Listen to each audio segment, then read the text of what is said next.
अच्छा मोहित, एक अपडेट और भी आ रही है, हमारे पास पहुंच रही है कि प्रियंका गांधी के आवास पर कोई बैठक चल रही है और शायद राहुल गांधी भी वहां मौजूद है। क्या ऐसी कोई जानकारी है क्या?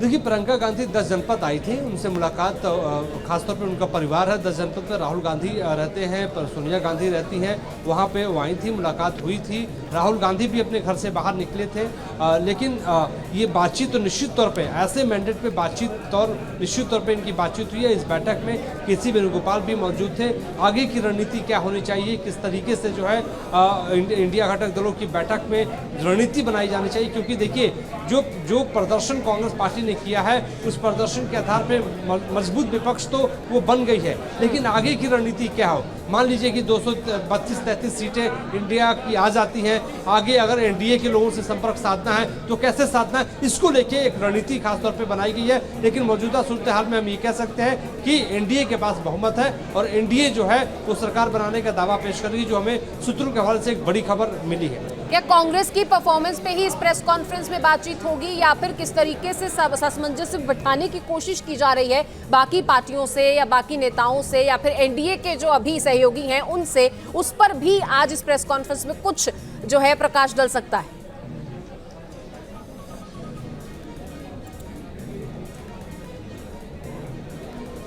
मोहित। बिल्कुल, देखिए, बिल्कुल आज की प्रेस कॉन्फ्रेंस में राहुल गांधी जब आएंगे और उनसे सवाल जरूर पूछा जाएगा कि आगे की आपकी रणनीति क्या है, आगे आप करने वाले क्या है।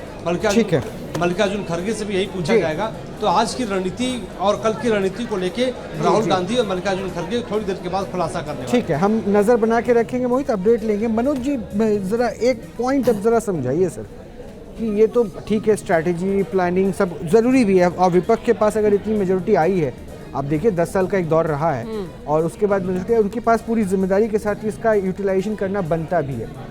लेकिन पॉइंट ये है सर, दक्षिण भारत में जो बातें कही जा रही थी वो नहीं नजर आया, अन्नामलई का जादू नहीं दिखा, और अब एक पॉइंट, क्या एग्जिट पोल की क्रेडिबिलिटी पे अब क्वेश्चन मार्क नहीं उठेगा?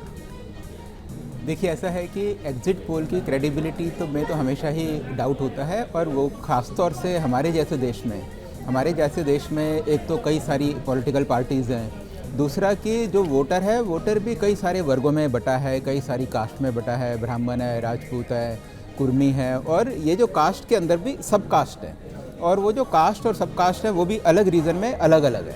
तो आप ये देखिएगा कि सैकड़ों हजारों वर्गों में, कास्ट में हमारा देश बटा है, और उसके सामने जो ऑप्शन है, कांग्रेस है, बीजेपी है, शिवसेना नंबर 2 है, या फिर पंजाब में तो 3-3, 4-4 पार्टीज़ है, अकाली दल है, बीजेपी है, आम आदमी पार्टी है, कांग्रेस है। तो ऐसे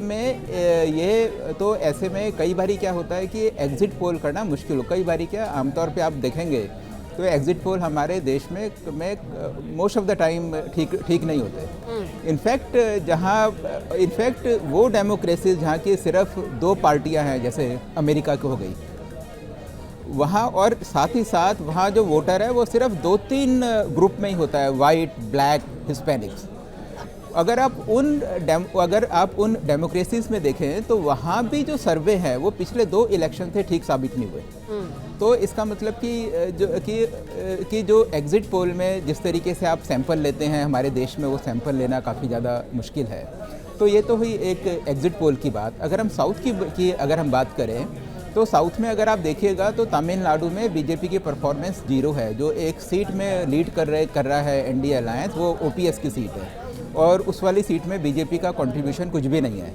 लेकिन जिस समय वोट परसेंटेज आएगा उस समय हम देखेंगे कि अगर बीजेपी का वोट परसेंटेज वहाँ 15% से ज़्यादा होता है, तो इसका मतलब ये है कि बीजेपी वहाँ आने वाले टाइम पे बहुत अच्छा परफॉर्म करेगी, और बीजेपी अपना बेस बनाने के लिए जो फर्स्ट स्टेप है वो उसने लिया है।